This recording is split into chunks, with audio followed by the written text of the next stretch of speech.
And here we go. Good morning from Riverton. We've been on a 3-week hiatus from social media, from YouTube. But we're back now on a fairly nice day here in Riverton. It probably could be a little bit warmer would be nice, but we're going to be getting into some really beyond cold weather here probably in the next week or so. So I'm not looking forward to that. As much as I am more getting used to the cooler weather, I'm still a desert rat, and I still miss being in Arizona and Southern California. Anyway, welcome to the January 16th, 2020 live stream. First of all, my heart goes out to those in Puerto Rico. Yesterday I got a call from a station on the south side of the island, and their town was pretty well messed up by this past earthquake. The town is without power. A lot of infrastructure down there was ruined, destroyed, and we took a silent for them. And they've got a so hopefully they'll be up again real soon. So for those in Puerto Rico, you can contact us if you need anything done.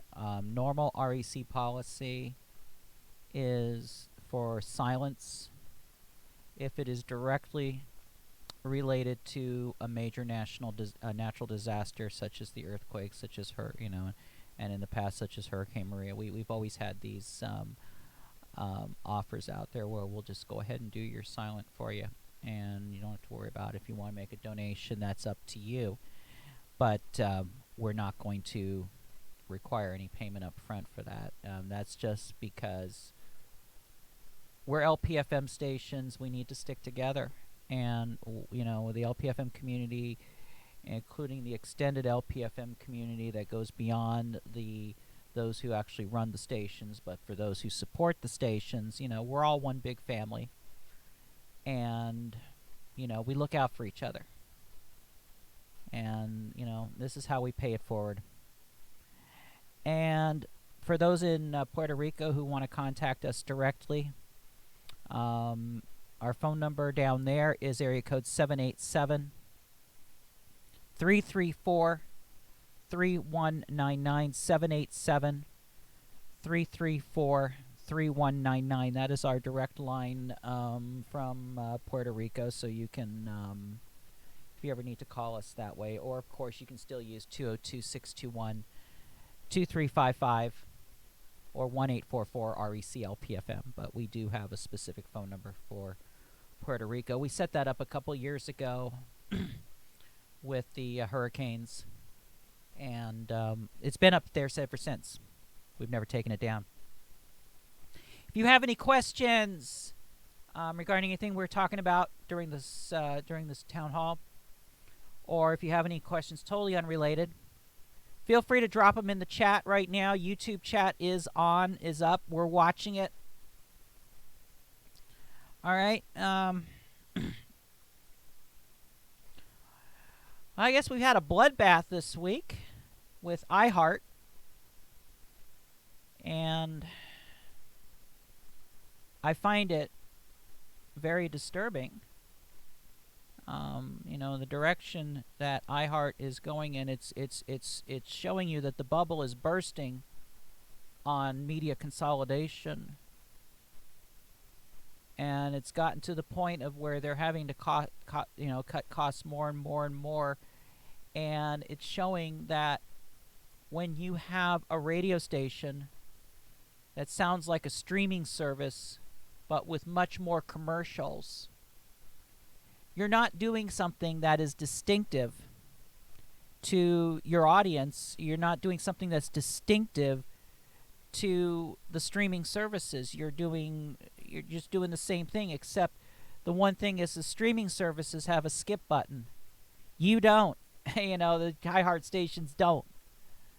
So myself, I would love to see a fire sale on all these stations, and see if we can get some new diverse voices. This should be a lesson to our Congress and to the FCC that, yeah, there really are things wrong with our ownership rules and the laws around the ownership and around the Telecom Act. And what a lot of people were protesting back in 1996 is starting to be realized now. 30 years or so later, almost 25 years later, it's starting to finally be realized. So what do we do? What do we do? The bubble is bursting. And is there, and we need, radio needs to be saved. Really does. And unfortunately, those who are taking care of many of the stations are basically, using it as a billboard. That's basically what this is. This is just a talking billboard. I could see the days when iHeart locations and other major corporate owners, it's nothing more than just a boiler room of people selling ads, one little studio for recording the commercials, and then there's that locked room with the steel door with the little buttons that you got to push to know the combination to get in there. And guess what? That's where the equipment is. That secret room that nobody's allowed to go into except the engineer and the general manager. That's what I see. That's what I see this turning into. You go down to iHeart here in Salisbury, and the place is pretty desolate. And I'm pretty sure that some of the bigger clusters, the bigger market clusters, are going to soon be that way with everything that's going on. Saw one headline today that said that they're going to replace their talent with AI. Okay. The Hatsune Miku of of radio is coming to America, to an iHeart cluster station near you. So that's what's going on. We seriously need to look at, especially if there's an administration change here next year. For next year, we need to seriously look at the situation with broadcast station ownership. We also need to look at non-commercial educational ownership. Why does EMF, America Family Association, Smile FM, all these organizations, what justifies them to have tens, dozens, if not hundreds of full-service NCE stations across the country? I could see Minnesota Public Radio needing like 30 or 40 stations for their state, but I can't see hundreds of stations for EMF across the country. These are things that we seriously need to look at, but we have to look at it from the legislative side. Speaking of the legislative side for Pacifica affiliates, the Senate hearings, the Senate floor right now is on is on the KU Right channel. So if you are wanting to carry live coverage involving the impeachment proceedings, that's the place to look for them. Okay, let's get into our business here. Again, feel free to use the chat in YouTube if you want to get a hold of me. And that's what I'm looking at right now. I'm looking at that YouTube chat. So feel free to drop in any questions, any comments, and get an eventual response from me on that. We're still fairly early into the month here, per se, from a renewal standpoint. Just a reminder, though, we've got announcements today. Today is the 16th, so hopefully you're doing your announcements. And so for Arkansas, Louisiana, Mississippi, you're doing your pre-file announcements today. For Alabama and Georgia, you're doing your post-file announcements today. So make sure you get those announcements in today. But anyway, so far 8% and 19 days remaining on the soft deadline if you're in Arkansas, Louisiana, or Mississippi. That's what you've got to file there. Let's look at the late filings. Still hasn't changed that much. You've still got, what, about 1, 2, 3, 8, 9, 10 stations in Alabama, Georgia, 9 still in Florida. Florida stations, if these stations are even on the air, you've got until the end of the month to do that. And actually, I need to correct that slate because it's showing February 3rd. It should be actually February 1st. The licenses do expire on the 1st. And so we need to make sure that they realize that, they could pull on the 1st. So we'll fix that slate. But that's what we've got there. Florida and Puerto Rico applications are in the process of being renewed. There was a ton of renewal grants yesterday. So if you're in Puerto Rico or in Florida, it's very likely that your application has been renewed. If you're an LPFM, you can go to the REC Network site, recnet.com, and then click on the link for check renewal status for an LPFM station, and then you put in your call letters, and if the renewal is granted and it's already flowed through to our system, you'll see a link to the PDF document that you can download and include in your station records. I want to point out that the FCC is not sending mail, letters, or postcards to stations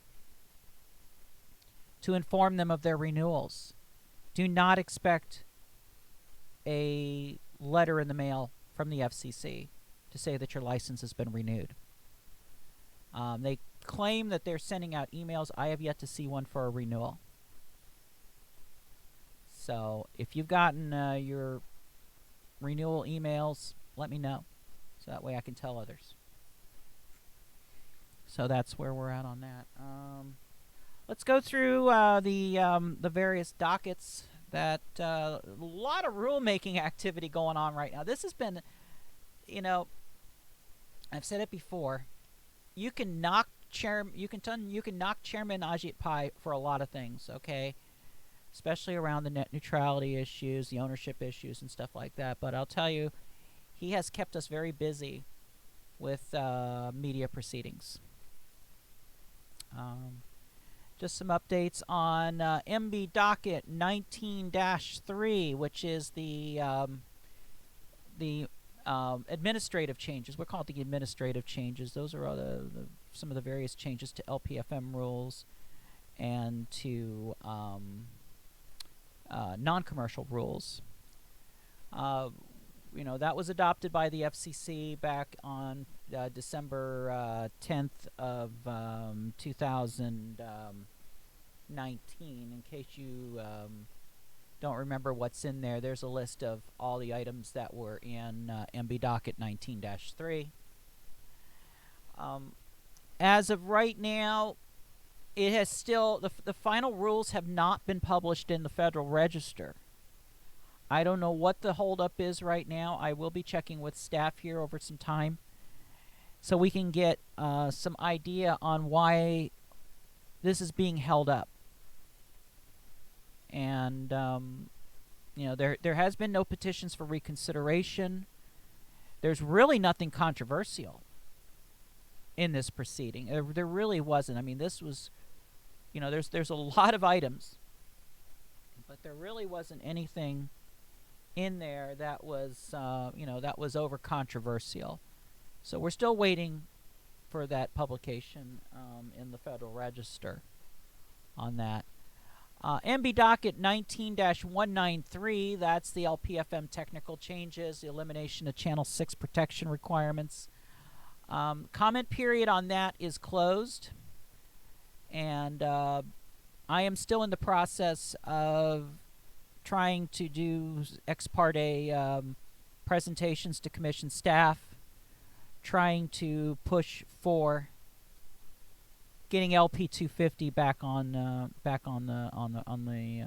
agenda, as well as translator relief, which is being able to use contours instead of distance separation for translators, so that way LPFM stations would have less of an impact when a translator, quote, boxes them in. So far, no other organization, either for or against LPFM, has made any ex parte presentations. So that otherwise means that the National Association of Broadcasters is not knocking on the door of the FCC, either on the second or the 8th floor, to say, hey, we don't like this, there's something about this we don't like.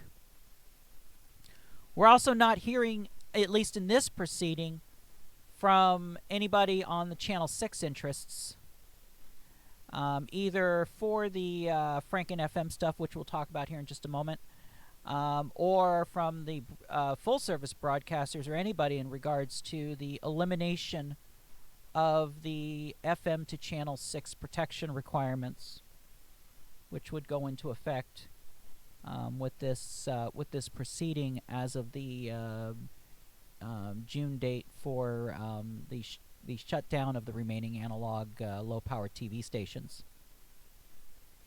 Now, of course, that brings us up to the next issue. Actually, I should say July 13th, 2021 is the analog shutdown date for low-power TV. And that is MB Docket 03185. And that docket is being reopened for a discussion on what to do with the so-called Franken FM stations, the stations that are operating on TV channel 6, but they're running an audio service that's intended for listeners to pick up on 87.7.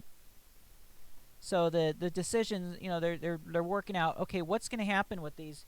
What the Franken FM industry is doing is they want to do a hybrid mode of basically reducing the digital television bandwidth, which is shown up there in red, and inserting an analog audio carrier, which is shown in blue. And unlike in TV today, in analog TV today, the aural carrier is not suppressed down it's not as far down suppressed. Usually when usually in the analog television days, a station would run, a certain visual power, and that's the power that would be listed in all the documentation and stuff. Like a low band TV station, I believe could full service could run up to 50,000 watts, 50 kW visual power, and then their audio power was about 10 to 15% of that. On the carrier, which was 4.5 megahertz above the video carrier. And so what they're talking about here is the ability to be able to run the aural carrier at full power, which of course is 3 kilowatts for an LPTV station in the low band, so that'd be channel 6. Now, of course, this is going to bring up some issues because you take a place like in California, places where there's a lot of terrain, you're going to have stations that are well above, the height above average terrain limits for a Class B, and we've shown that on like on Mount Wilson in Los Angeles, that a 3 kilowatt station on Mount Wilson is going to far exceed a Class B station if they were on the regular FM dial. Now, of course, granted, Los Angeles has a lot of grandfathered Class B stations that operate well above the Class B power and height limitations. But those stations are grandfathered going back before 1962. This is a little low power station trying to make trying to make it big in radio. And there's a few other places in California where that's going on. Also, too, there's issues around filing, regulatory fees, ancillary revenue, and such. So, there's a lot of issues. We're going to be participating in that proceeding. Comments are due by January 22nd. Replies are due by February 6th. Wow. A couple new ones that are coming up here that we need to. Another one that's going to be coming up here is the MB docket 19-310. Now, this one really doesn't impact LPFM, other than just it impacts the overall diversity of what you hear on the dial. Currently, right now, in the full service rules, no two stations that have at least a 50% population overlap in the same service, so either FM to FM or AM to AM, if there's more than a 50% population overlap between two stations that are commonly owned, they can't carry the same programming more than 25% of the day. And the FCC is wanting to know if these restrictions need to change, or if they just need to be completely eliminated altogether. Based on the document, the FCC wants to eliminate this altogether. So that means that Educational Media Foundation, who maybe who just bought 95.5 in New York just recently, could also buy 94.7, maybe even 103.5, and run K-Love on all of them. It'd be kind of stupid, but, they could do it. I don't think there should. In FM, REC's position is on FM. This rule needs to be tightened up. 70 dB needs to be extended out to 60, and there should be no need for a lot of duplicating or simulcasting program on two stations that are that close. AM, we see it a little differently, and that is that because of the digital that's coming out, I don't have an issue with two AM stations simulcasting, one running analog, one running digital. So, there's a couple things that can be done there. MB docket 19311 is digital radio. We finally have comment dates on that one. Comments are due on March 9th. Reply comments due on April 6th. And we've talked a lot about that in the past. That's AM stations being able to voluntarily shut down their analog and go all digital. I still don't see too many takers of this. Not at all. But if somebody wants to, yeah, be my guest. Totally be my guest. All right. Let's see what else we got. I think we got a couple more here. Let's see. We got one more here. Yeah, and that's public notice. Yeah, public notice. Comment period has closed on this one already. This is changing public notice from newspapers to online. And comment period is closed. I've already been in ex partes on this one, trying to get the commission to realize that there's really no really reasonable way of doing public notice. Unfortunately, this is a this is a statutory requirement. This is something that the FCC can't waive. This is something Congress would have to change, and maybe in the next administration, depending on who the next administration is going to be, or whether it's the existing administration extending or a whole new administration altogether. We need to maybe get that public notice requirement pulled out as a rider or something like that, because it's an unnecessary law in this day and age. And this is the law that requires that broadcast applicants for new stations and for certain changes be required to place public notices in the newspaper. And newspaper advertising has gotten really expensive over the years. And we need to, so the FCC is proposing various online methods. And for new entrants, and especially for small new entrants like small NCEs and LPFMs, it's going to be a little tricky. I threw a different idea out there, which was, how about a broadcast public notice website that's operated in the private sector? That's what I'm proposing. And actually, REC is set up to run one. So something, that's something that the commission needs to seriously consider. Definitely needs to seriously consider on that. So that's what's happening with the dockets. Again, if you have any questions regarding any of those, or any questions you want me to answer, feel free to drop them in the YouTube chat right now. And if you haven't subscribed to this YouTube channel, please do so. Please subscribe. Hit the notification bell if it's up there, and please let us know how we're doing, and whether these chats are informative at all. I don't mind doing them once a week. It actually lets me get out here and talk to everybody and sometimes it's going to be downright boring because we don't have much to say. This time, we come a little more prepared this time. Question that has come up recently in a couple different ways has been concerns in regards to LPFM, and we can also apply this to small non-commercial stations that are owned that are licensed to school districts or to municipal governments. And this goes around the carriage of church services.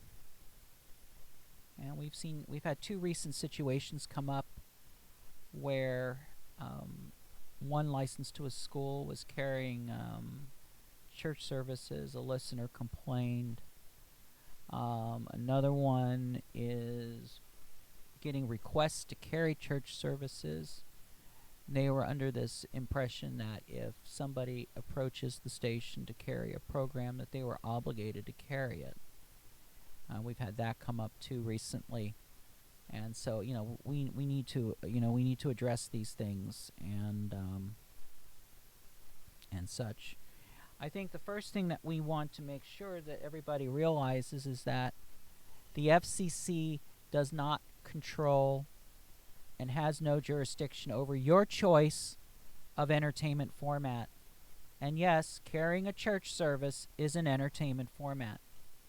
So this is not an FCC issue per se.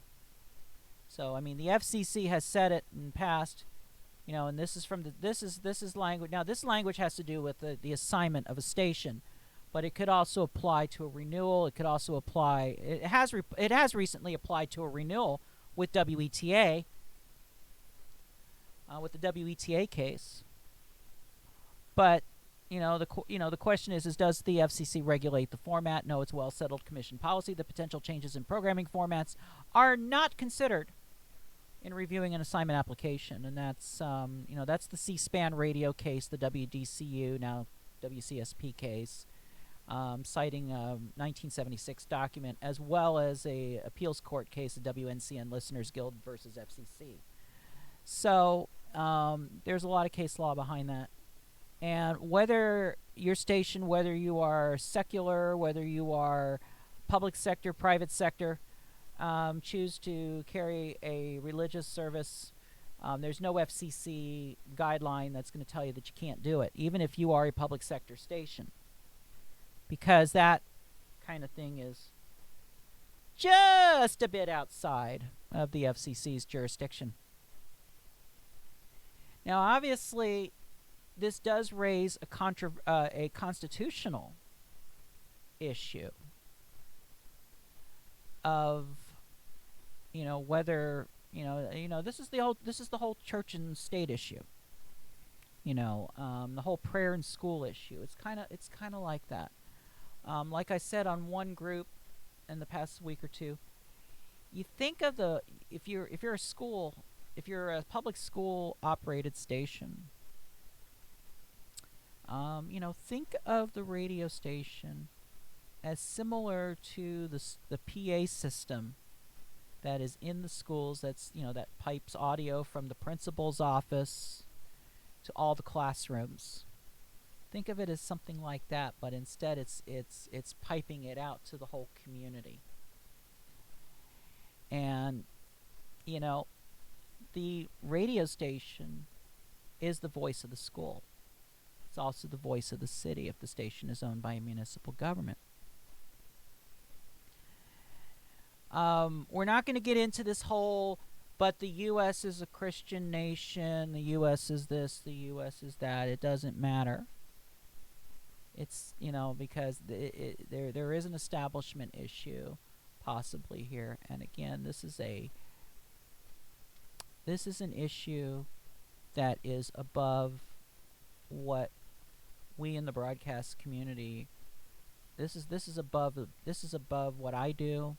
This is above the broadcast community, really is in general, and this is something for the bigger guns to deal with, because this is a church and state issue. One of the comments that I read on one of the groups about this was, but it's a student station. It's the voice of the students. No, it's the voice of the school. The students may be pushing the buttons and spinning the records,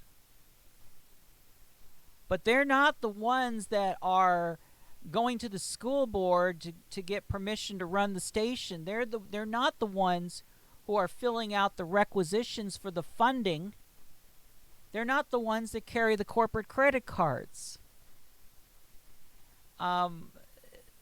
So that's a dead argument right there. And some might say, oh well, and I mean there's an argument around this. I mean, and I could see where this is coming from. But if it's the students that do it, it's not the school doing it.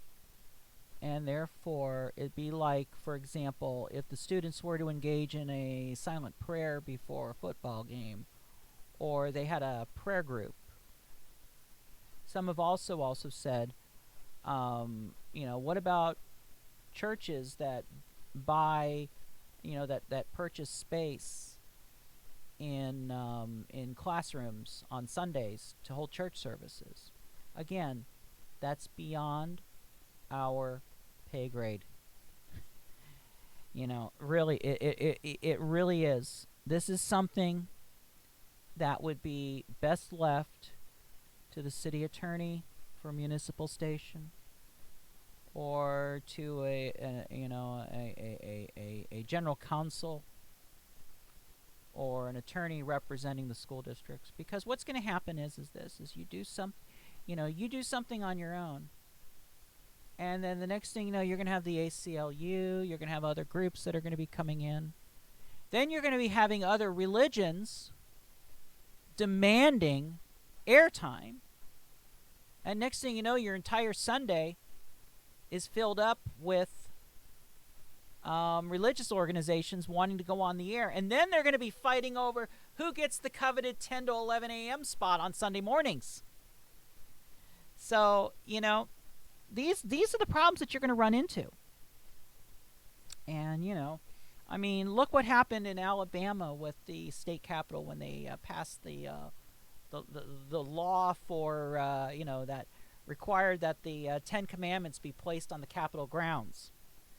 And, you know, the First Church of Satan came in, had a protest, and, you know, they put a 7-foot statue of Baphomet right there in the Capitol grounds as part of their protest.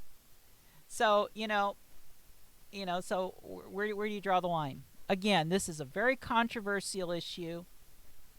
This is not for us local broadcast people to make that decision. It is up to the licensee of the station, which is the city government or the school district.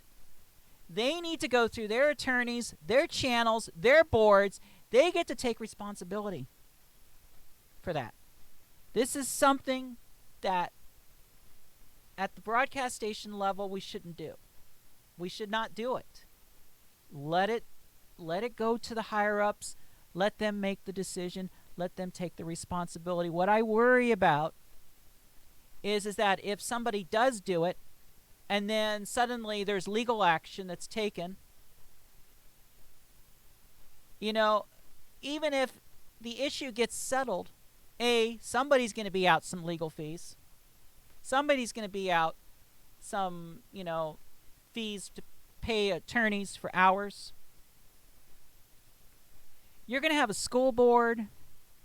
You're going to have a city government. You're going to have a city council who's going to say, hey, you know, this radio station idea seems to be a little bit out of control. You know, you're letting on these churches, and guess what? They're opening up liability for our station. They're opening up liability for our city, our district. We need to get rid of the liability. We're going to shut down the station. We're going to deprive kids of a broadcast radio education program, a recreational program, keeping them off the streets, keeping them into something interesting, something technical.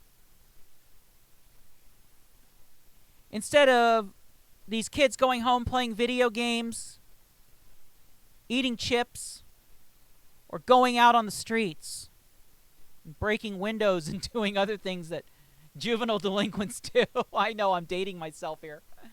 But seriously, wow, seriously. You know, programs that involve radio, whether it's broadcast radio or amateur radio, in schools especially, those need to be protected. And you don't want to do risky things.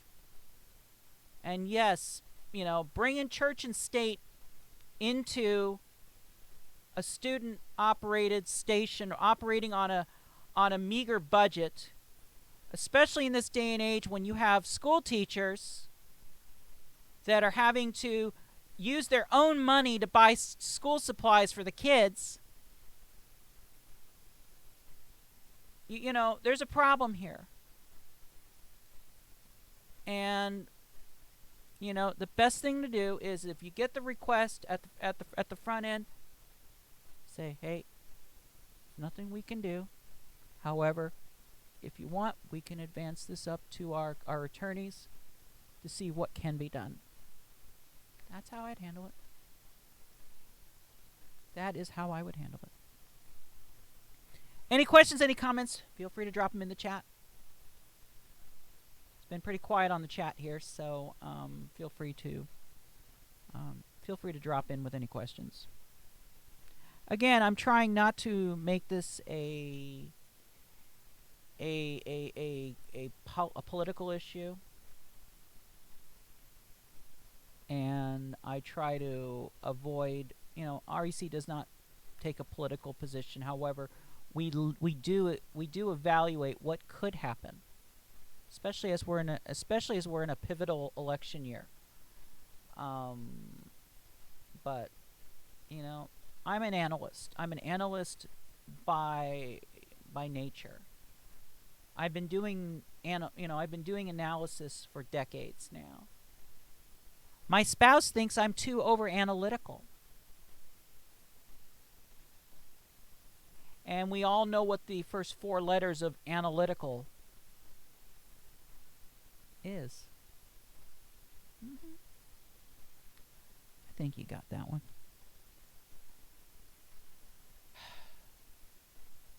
Auction 106.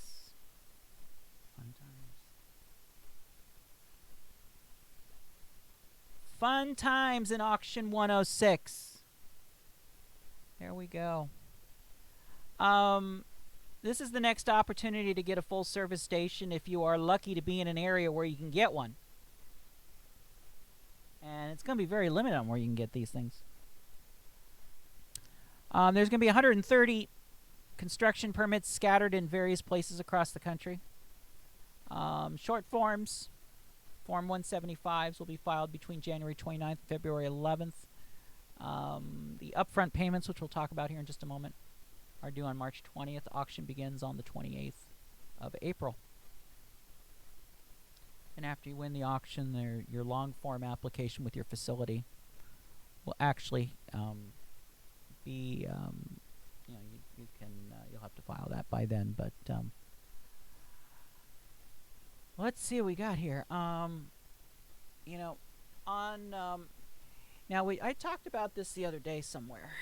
And that was in regards to the Form 175, because the question comes up is how does a non-com, since a non-com doesn't have to pay filing fees, how's non-commercial handled? Well, there's two ways you can come in as a non-commercial applicant. Now, if you come in originally as, you can either specify commercial or non-commercial on the Form 175. You can't change it later, but you can specify, whether you're going to come in as a commercial or non-commercial. If you come in as a non-commercial, then that means, hey, I want the channel, but I don't want to participate in the auction. If you are the only applicant that applies for that channel, that specific construction permit, and the only applicant is a non-commercial, then you get it without an auction. It goes right, it'll go right through. If there is a mix of non-commercial and commercial applicants, whether there's one or more commercial applicants, the non-commercial applicant would get wiped out. I'm being asked, is there an FCC auction in the New York City area? Absolutely not. We're not even going to be able to get an LPFM in this next window. More or less anything else. There is a complete list available at the FCC. Like I said, there's 130 of them. I know there's a couple places in upstate New York, way upstate New York, where there's going to be channels available in this auction, but nothing overly significant. I mean, one of the big, we'll talk about that in just a moment. One of the big cities that's available is going to be Sacramento, California, and the Sacramento case was because of a previous case involving Entercom and a listener promotion that went tragically wrong. They turned in the license because they were trying to merge, and that license was that the issues, the controversy was kind of a holdout. So they threw in the towel. They canceled the license. The FCC made the allocation vacant, and now they're going to be re-auctioning that one off. That is going to be a huge ticket item in this next auction.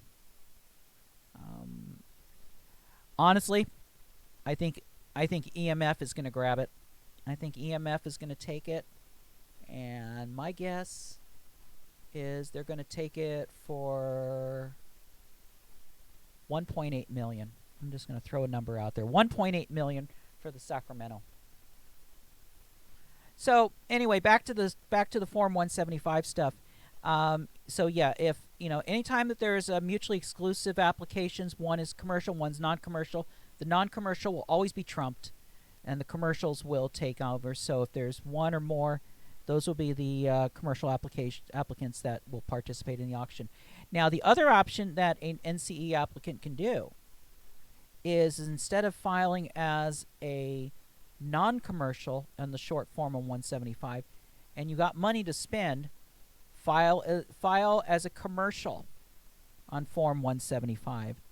This means that you want to participate in the auction, you are willing to pay for the station, you're willing to pay the auction price, but then when you launch this, when you file the long form, you're going to file that as non-commercial, so that way there's no filing fee and then eventually no reg fee, as long as you can establish yourself as a non-commercial educational broadcaster.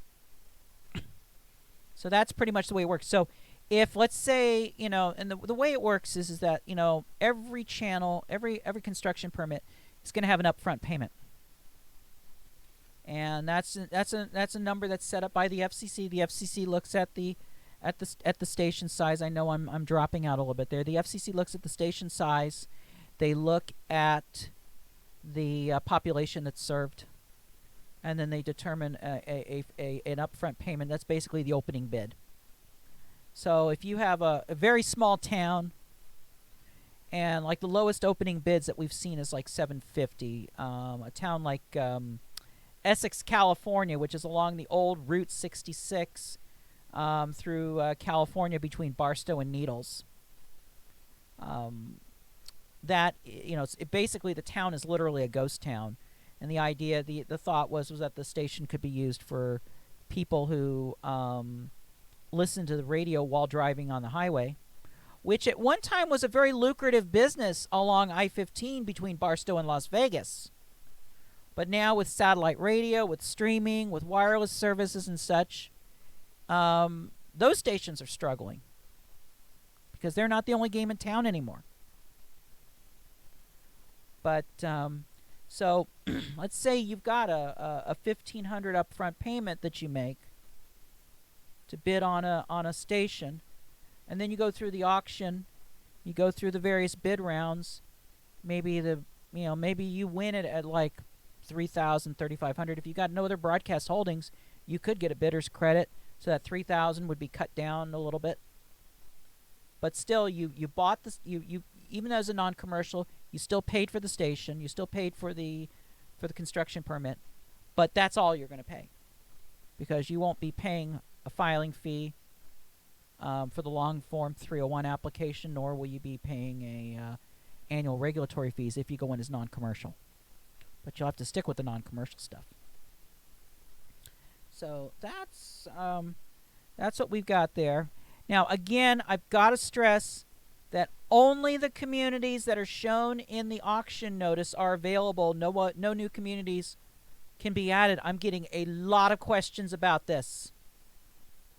A lot of questions about, well, I'm in this city. Can I participate? No, you can't. It's only those 130 construction permits and station classes that are shown. Now, here's the thing. You don't need site assurance to participate in an auction. Even at the time of long form, you don't need to have site assurance yet. The idea is that since you're paying for the construction permit, that's their assurance that you're going to do something with it. Now, you got to be careful because the allocation is not just for channel, but it's also for station class.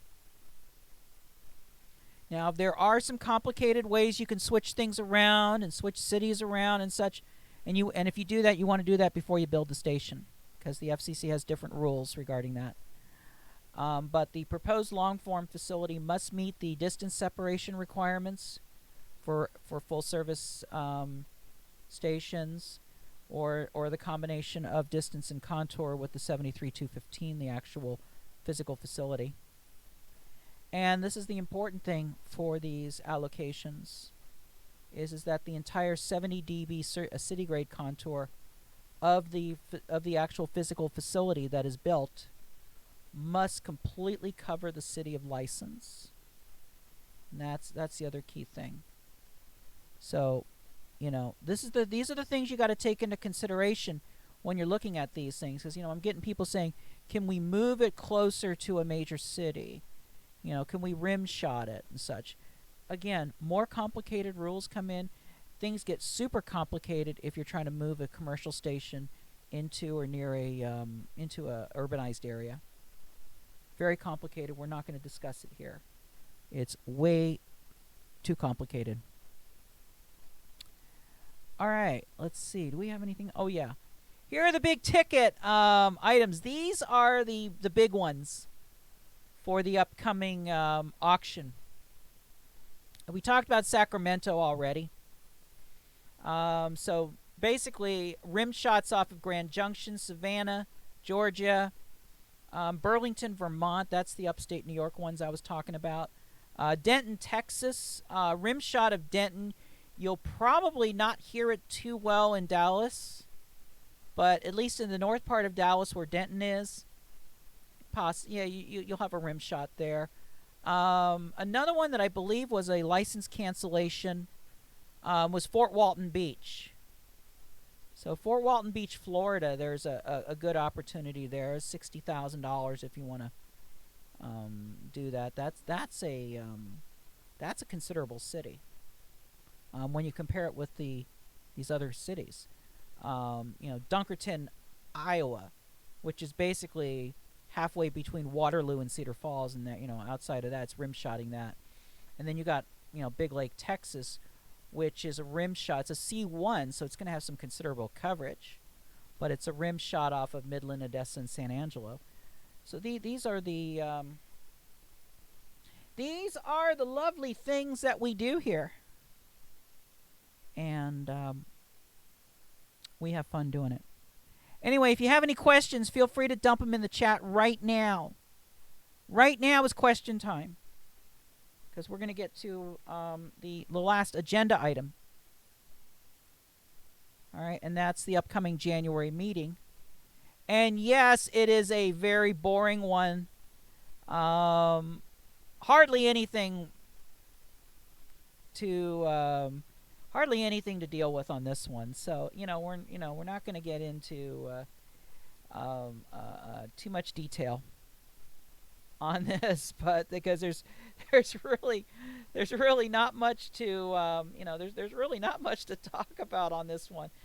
Establishing the Digital Opportunity Fund, the Commission will consider a report and order that will adopt a two-phase reverse auction framework for the Rural Digital Opportunity Fund, committing $20.4 billion with a B dollars in high-cost universal service support to bring high-speed broadband service to millions of unserved Americans. So again, they're trying to do what they can to try to extend rural broadband, which is something I've been screaming about for many years now. Fortunately, here in Riverton, we've got beautiful rural broadband, but I think we're the exception. Hearing aid compatible handsets. The Commission will consider a notice of proposed rulemaking that will incorporate a new technical standard for determining whether a wireless handset is hearing aid compatible, and to simplify and update the Commission's hearing and compatibility rules. At-home call handling for video relay service. The Commission will consider a report and order that would adopt regulations on the handling of video relay service, or VRS calls made by communications assistants working from their homes. You know what this kind of reminds me of? Remember back in the 1800s? Back in the early days of the telephone in the small town, you had Mabel, who maybe lived, who had the switchboard either in the general store or she was at home, and she'd be always listening in on the calls.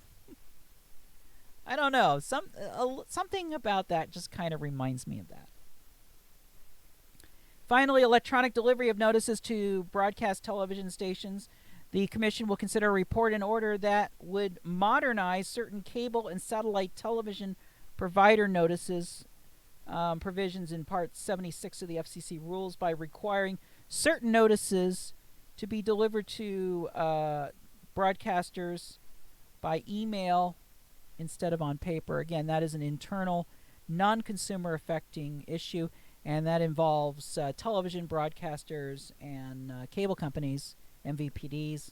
Does not really involve radio. So again, a very boring commission meeting, and we'll be carrying that on our lovely Facebook Live contraption thingy there. So that's what we've got there. Has anyone seen? Have you had a chance to check out the new website that we have up now, which is LPFM.us? This is our new official LPFM station directory site. When you first go into the website, it will it'll give you a listing of select stations in your across the country that you can listen to. The list is randomly generated. The list is curated, and then you can use the pull down bar and go to a state and pull up the state's listings. There are some other cool features on here. You're able to take all the stations and orient them from north to south. So you've got Eureka near the top of California here at the very north end, and then as you scroll all the way down, San Diego at the bottom. So you can do it that way. You can go east to west, and you can go dial position. So from 90.3 in this case up to 107.9. So yeah, so there's some neat features there. Just want to touch on a couple things here, and this is in regards to the way stations are listed on here. We really haven't gotten into too much discussion on how we came up and what the rhyme and reason was around how stations are listed on this directory. The featured stations is completely at REC's discretion. These are stations that have either worked with REC, have been a significant contributor to community radio, or they're operating a very unique format, or something kind of unique, or something that's a little noteworthy. For example, in West Virginia, we have a station called Little Buddy Radio. And this station is operated by the Denver Foundation. The Denver Foundation was a charity that was set up by Bob Denver, who a lot of us old TV buffs know as Gilligan, the late Bob Denver. And, of course, Adam Hale as the skipper. So that's so basically, if you're listed there, you've got a unique format, or you've worked with us. There's not a lot of Jewish stations on the air, and actually WJNN has worked with REC in the past, so that's why they're up there. And we had the 3 Rochester stations that are running very unique community radio formats, and they were the host of last year's Grassroots Radio Conference. So that's the featured list. You can't ask to be up there. That is our discretion. We'll list there, so don't ask. And but Eventually, we'll move stations around and we'll move stations around in there again. Again, it's all based on you know your contribution to community radio and also to your involvement with what REC does. That's what drives you up there. Stations that are reported as active. These are stations that we were able to find, and we were able to see that they were actually on, that they were actually doing something. There's 3 ways of getting onto the active list, really. One way is if we find you out there, you're running a stream. If you got a stream, we're able to hear your stream, and we can confirm that you're on the air. Yeah, we'll add you there. Now, of course, we realize that not all stations stream because of licensing. If we find you through your social media, and your social media has fresh posts, like within the last month, and it looks like based on those social media posts that you're actually trying to post to your listeners, and you're actually trying to use your social media as an outreach, that tells me that you guys are doing something there and that there's actually a station there. So you'll get it, you'll get listed there, or you notify us that you are, that you were wrongfully listed in a different category and that you are actually on the air and doing stuff, and then we'll list you here. So those are the ways. So basically, bottom line is that if we were able to search the internet through Google or through TuneIn, and this is what we did was, first thing we did was we searched by your call letters with the LP on the end. And if we were able to get a Google hit on that, great, we got you in there, bang, bang, bang, fine. Then a second search was done by your dial position, frequency, and your community name. And if we were able to find you that way, good, we got you on there. Then we went and we searched by your call letters on TuneIn. And if you were listed in TuneIn with your call letters and your stream was on the air, yeah, we got you in there. If your stream wasn't there but they had a listing, we would go into the TuneIn information too to see if there's a website or something listed there. And again, if we could find you, then you're listed as active. If you're not listed as active, then you need to seriously look at your web presence and seriously consider how you're going, why people are not finding you. And that's how we do things with that. Now, likely to be active. These are stations we could not verify were actually physically on the air or on the air in any way. However, we found resources for them, such as websites and such. If we find a social media site and there are not recent posts on there, if whoever's running the station has given up on social media and hasn't posted something since 2015, you'll be on this list. Bottom line is, if we could find a website for you, but we can't find you really anywhere else, or we find a Facebook for you, but we can't find you anywhere else, we can't find a stream, this is where you go. Next listing down is stations that carry national satellite networks. These are obviously stations that couldn't be found directly, or in some cases, they admit that they're running 24/7 satellite services. This is mainly your religious satellite networks such as 3ABN and Radio 74, which are Seventh-day Adventist operations. EWTN and Relevant Radio, which are Catholic operations. And like in the case of WQEQ, the New Tang Dynasty television network, NTD. And we have NTD affiliates in a lot of the major, in quite a few of the major cities.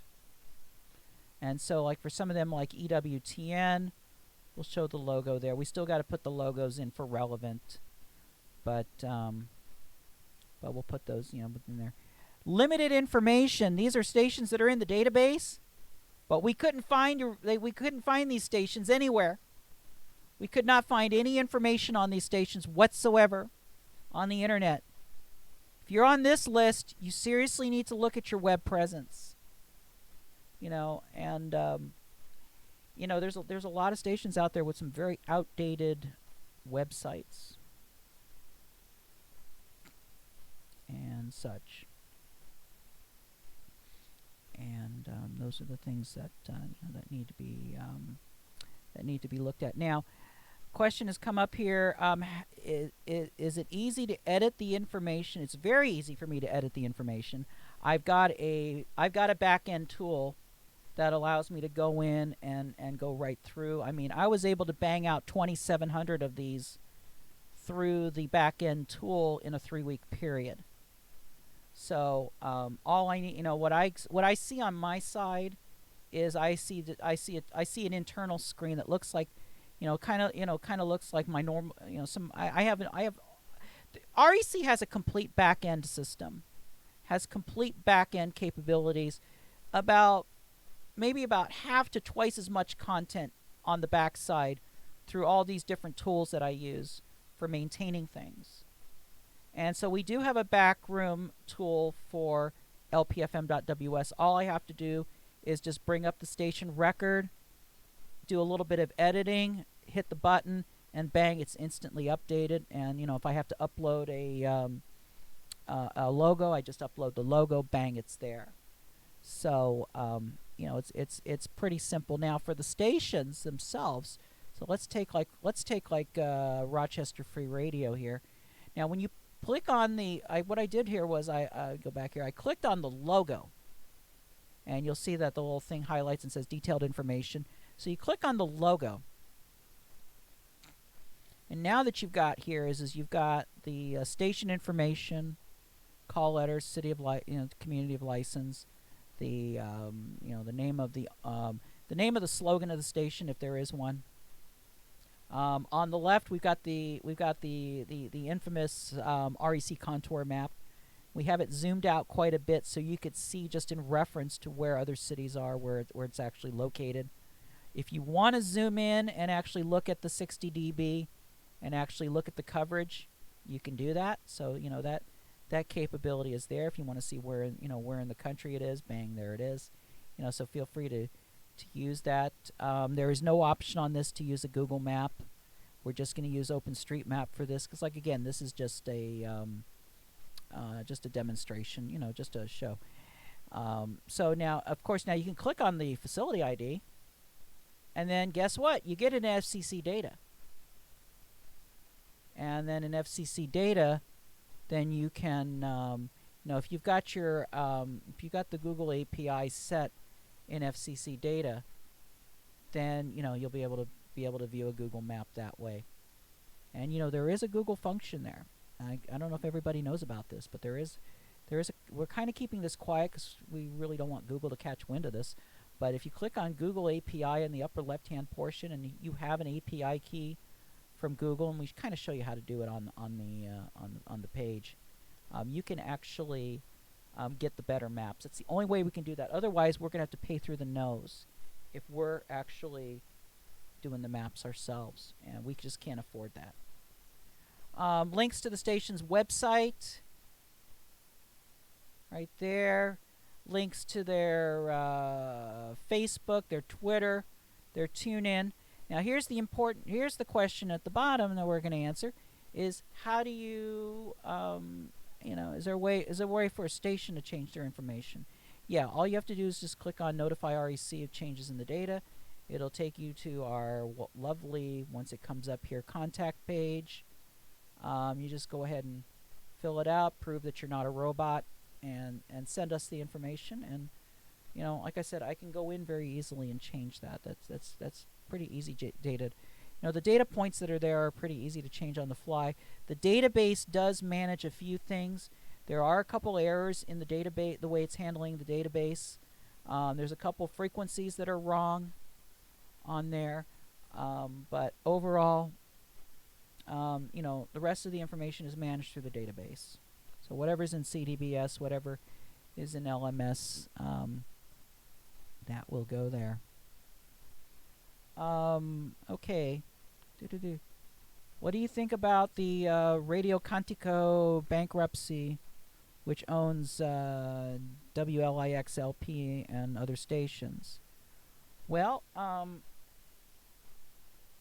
now see, good question, because now you see you brought up something I've been trying to say for quite a while now, and some people have disputed it, and that is the shadow ownership of WLIXLP, which is an LPFM station on Long Island, New York.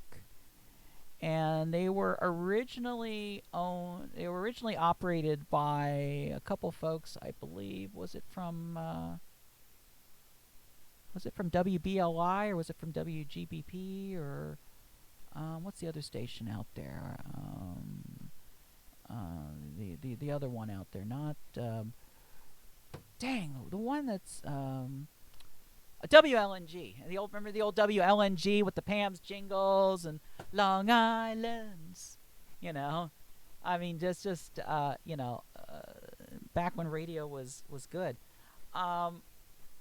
And they had this station was the station was recently went silent last year, I believe it was early last year. Then they came back up, and then they filed an assignment application, and REC was able to make a connection between the proposed assignee and this Radio Cantico Nuevo, which is the licensee of quite a few stations and the proposed licensee at the time of, I believe, WALK-AM in Long Island. And we were trying to show that it was a shadow owner of the LPFM. And as of right now, that assignment transaction has been blocked by the FCC. So the FCC is still looking into that.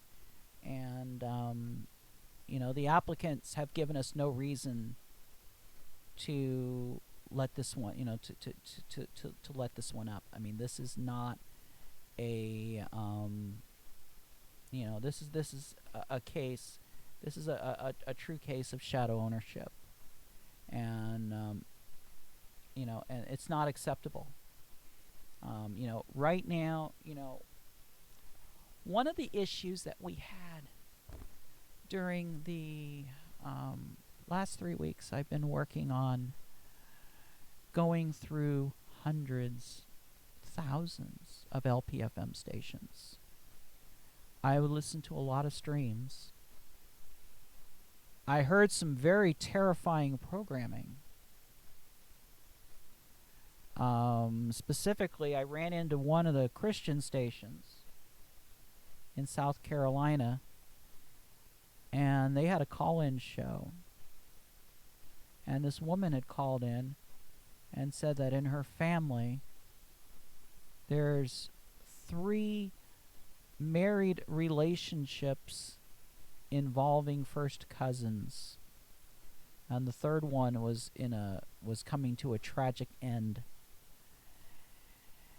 And I am like, oh God, this has been the center of jokes between with my spouse and I. We talk about we got, just as long as they don't talk about kissing cousins on the radio. So yeah, we've had some, it's a serious issue, but we've had some discussion about that and such. And so with that, I've had a chance to listen to a lot of radio stations, a lot of LPFMs, and now, just to be fair, there are a few of you, not many, but there are a few of you that are using ad insertion on your streams, where you are pushing commercial ads that would cross the line on over the air onto your stream. And keeping in mind, without taking the whole issue of music licensing into consideration, without taking the issues of whether it violates your station's for-profits, nonprofit status. Not taking any of that into consideration, but only taking the FCC into consideration. It's perfectly okay. However, I do get concerned about what I was hearing on the streams, and thinking, okay, what if these guys aren't running ad insertion, and what if these are going over the air? I have heard quite a few commercials out there.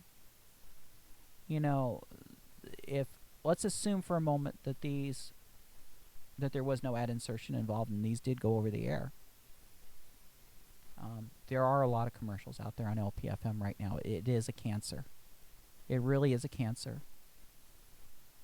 And and so far, Charlottesville with Saga in Virginia is the tip of the iceberg.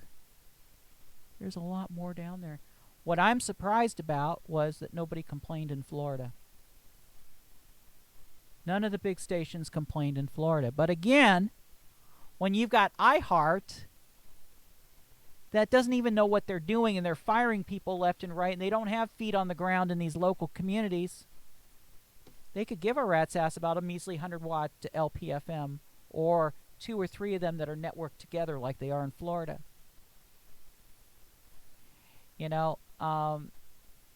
These stations are violating the law. They're violating the NCE rules. And I mean, we do have some stations that honestly make honest mistakes and honestly maybe not consult with people before they use certain language, and that's not what I'm talking about here. I'm not talking about that. I'm talking about stations that are operating like commercial stations. They actually have rate cards. They're actually selling, they're actually putting advertisements on there. They're actually using the voice of they're using the voice of the sponsor instead of the voice of the station like they're supposed to be doing, because these are supposed to be acknowledgments, not excuse me, not advertisements. There's quite a few of them. I mean, it's not a majority of stations. It's a considerable number in Florida, though. And not everyone in Florida. There's some really good stations down there in Florida. But there are some that are being operated as underground commercial enterprises, basically one step up from a pirate, as far as I'm concerned. What is REC going to do about it? REC can't do much about it. This is an issue that has to be dealt with at the local levels. It's an issue for the industry. Does it impact what we do? Hell yes. If you read the comments that are made in these rulemaking proceedings by the NAB and by others, they talk quite a bit about LPFM's non-compliance to commercials. But the problem is that at times when something can be done about it, such as during a renewal, nobody's putting their money where their mouth is. Look, I'm all for LPFM. You know that as well. You all should know that. And for an LPFM that's playing by the rules, I will defend them tooth and nail. But no LPFM is above the law. I will not defend an LPFM, in that way if they're running commercials. That's why you kind of got like a half opinionated, you got a half pro, half anti opinion out of me when the Charlottesville thing came down. To me, with Charlottesville, it's very simple. If they want to have a single organization that goes out and tries to solicit underwriters, that's fine. And and if the stations want to pay the commission on that, that's fine. If the LPFMs want to get together, form a separate corporation that's used just for holding the money to pay for the operating expenses of a common facility, fine. But when the stations they're having to defend these kinds of accusations are also running full-blown commercials, likely sold by that that that contractor that's that they had to recruit underwriters. Not good. So you can kind of see where I draw the line. I draw the line, at that point. But the bottom line is underwriting needs to identify, not promote. Simple as that. Any other questions? Last call, going once, going twice.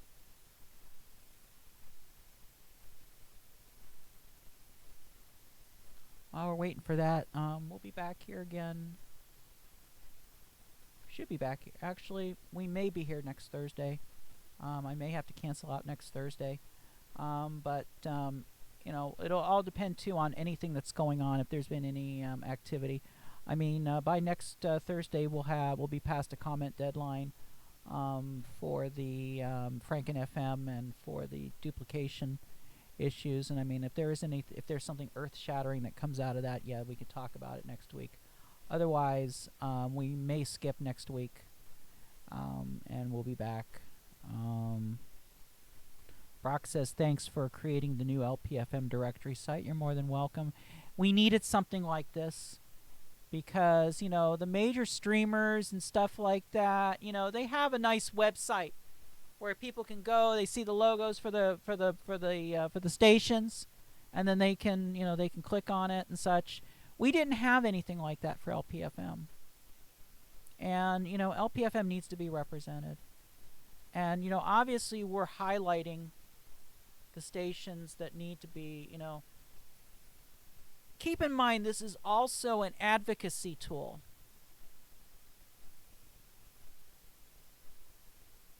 A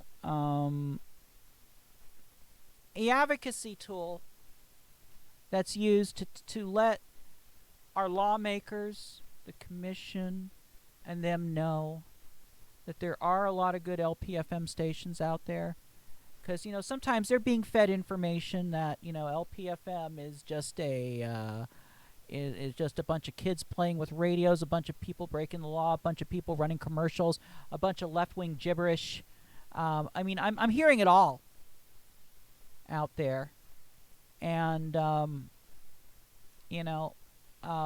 so we need a tool like this out here so people can go to and say, hey, these are the stations that are out there. Here's the stations that are the most active in the communities. The ones with the most icons are obviously more active. The Pacifica members, the ones carrying Democracy Now!, the ones with Facebook pages and Twitter pages and stuff like that.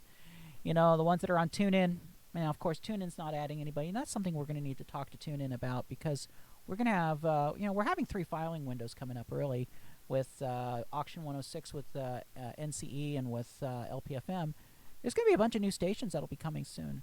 Shouldn't those stations be allowed to have a spot on TuneIn? I mean, that's what we got there. Oh, okay. The issue around Chinese Voice of Golden City, that's one of those NTD stations that we talked about earlier. Very interesting case that's brought on there. Now, I saw that something was denied today. I have not seen, I was not able to see the FCC's decision letter on that, and I don't know if that's going to come out as a, I don't know if that's going to come out in the releases. So far, nothing has come out in the daily releases at the FCC.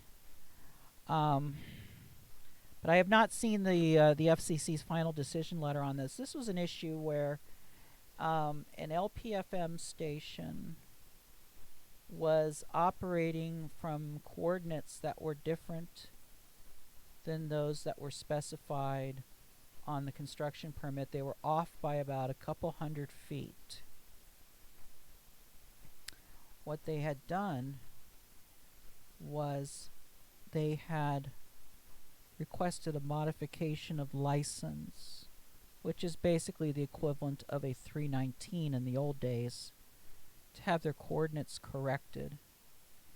The FCC decided that because they weren't operating from their authorized coordinates since day one, they never built an authorized facility. The FCC pulled their license and deleted their call letters. This went into reconsideration. Now, of course, there's a lot of issues about who, people are making incorrect statements. There was also an issue in regards to the fact that that Al Schuldner, or whoever it was in the audio division that typed up the decision letter, did a typo on the latitude, on the geographic coordinates, and put them about 1 degree off of where their quote unauthorized operation was actually from. And the Golden City folks tried to use that as a part of their defense in the situation. One of the other issues that was brought up was the 3-second rule. Now, in full service broadcasting, and even, I believe, even in translator, there is what's called a 3-second rule, where the coordinates that you give, or the coordinates that are on your construction permit, you are allowed a variance of 3 seconds of latitude or longitude, or both, from the coordinates that are on your construction permit. This is to allow for situations where maybe back in the old days, before computers, before Google Earth, before GPS, that the geographic coordinates that the surveyor gave were maybe slightly off. And especially since we've got different ways of doing geographic coordinates. We got NAD 27, we got NAD 83. The FCC gave that consideration.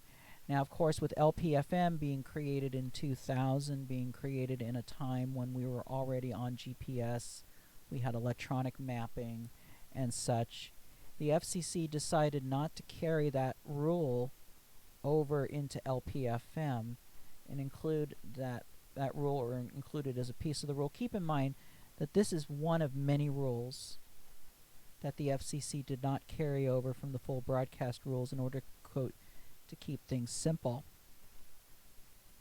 73875 of the rules requires that an LPFM station that needs to change or correct their coordinates must file a modification application, a modification of facility, or otherwise known in the old days as a 318, to change those coordinates, not do it on a 319. In the case of Golden City, I think if they were to file this on a 318 and get the construction permit grant, and then eventually, assure that it's at the correct coordinates, then file a license to cover, this probably would not have been an issue. And because now we have LPFMs that are out there, they are worried that because of the fact that they might have messed up their coordinates, or back in 2013 they might have used their NAD 83 instead of their NAD 27 coordinates, that they're going to get their licenses pulled. And we haven't seen this happen to anybody else yet that I'm aware of, and I don't see this as going to be a widespread kind of thing. And of course there was another translator out there that was trying to get to their frequency. So obviously that turned into a little bit of a spitting match there between these two outlets. And let's see, because of 24 meters showing, new showing was needed for even a 265 foot claim. Yeah, see that's the thing. It's the rule is not listed in 73801. 73801 is a cross-reference of rules outside of subpart G, outside of the 73.800 rules that also apply to LPFM stations. Argument was made, then why is the header of the other subpart rules that apply to all broadcast stations. And and the big deal was that they were actually two plus miles off, as verified by the Enforcement Bureau. I remember something about that.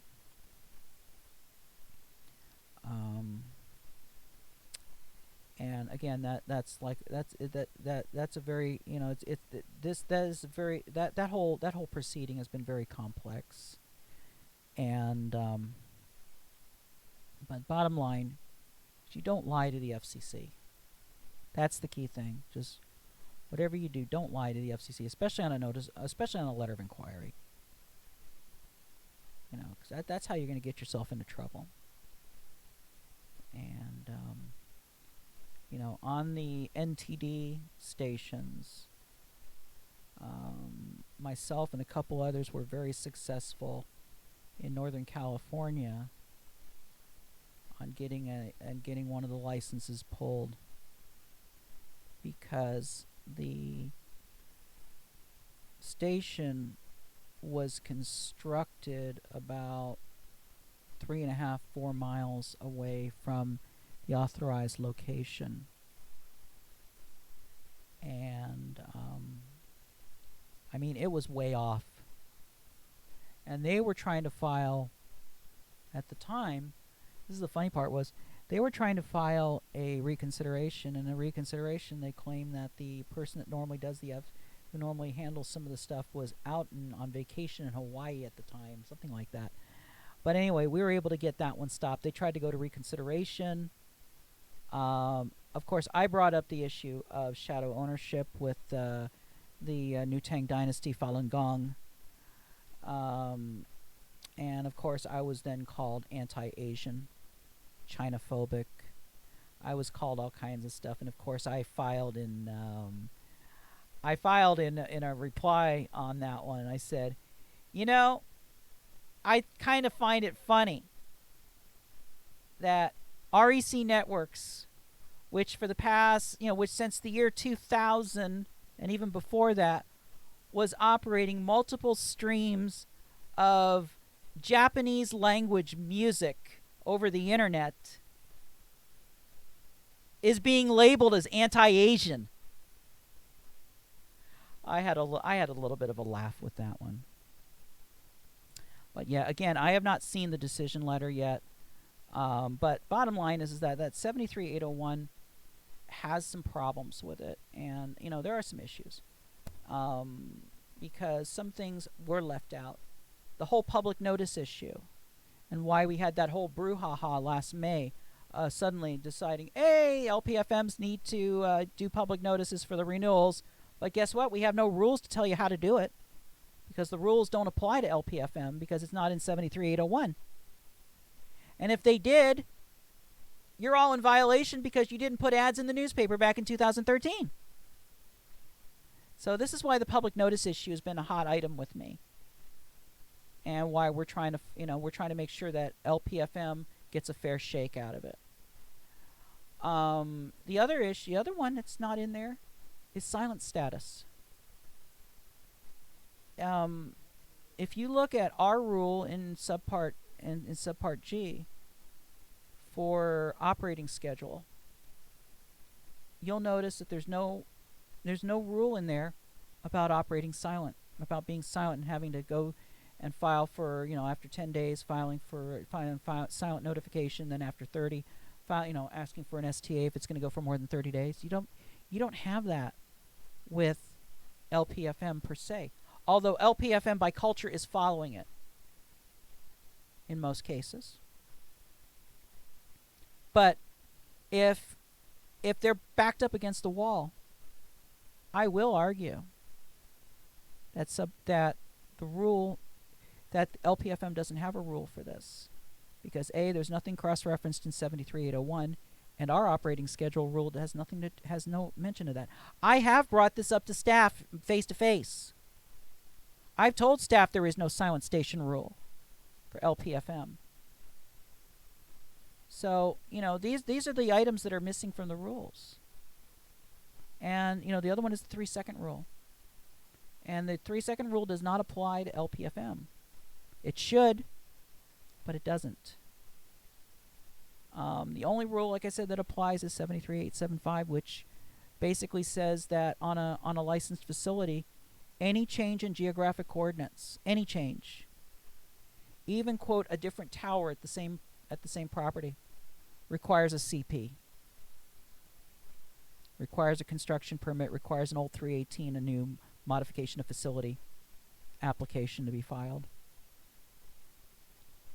So that's where we're at as far, like I said, as far as Golden City goes. Like I said, a lot of this probably could have been prevented if they had filed a 318. They still probably would have gotten a notice of violation for an unauthorized location. We're currently fighting an unauthorized location issue. We're fighting actually a couple places right now. I think right now we got Baton Rouge is one that we're fighting right now with the Cesar Guel application. We're also fighting a couple that are non-constructed, covered without construction. Norfolk, Virginia. We just did one for Albuquerque, New Mexico, which was on the same channel as KMGG LP in Albuquerque, a very long-running LPFM station. One of the LPFM stations in Albuquerque. It's worked with REC in the past, and Albuquerque's kind of in this. It's one of these areas where there's a valley, and then there's hills on both sides. And you had KMGG that was on one side of the hill, so they were using foothill effect, and they had a high height but a low height above average terrain. So they were saturating Albuquerque with 100 watts, beautiful signal. And there was a station on the other hill, exactly 24 kilometers away, which was the Cesar Guel application. And we were so worried that they were going to build and that it was going to turn the valley area there in Albuquerque into a complete hodgepodge. Fortunately, they didn't build. But they are trying to cover the license. They're trying to warehouse the spectrum. And right now, we're fighting it. And I believe KMGG is going to be filing to fight it too. And so these are the kinds of, this is the kind of stuff that, we got to worry about for the next window. And the FCC's thrown a couple things in there, site assurance. There's going to be some additional site assurance rules that'll be in play for the next window. But still, as long as Cesar Guel, Dan Alpert, people like that continue to get away with the stuff, it's still going to happen. The FCC doesn't seem to be resourced to care about it. And yeah, we need to go to the commissioners and say what can be done to give the Media Bureau more resources if this happens again in the next LPFM or the next NCE window. That's what we got. Anyway, final call. We're getting very late here. All right, we're going to jump on out of here. I just want to say thank you to everyone for your patience for the past 3 weeks.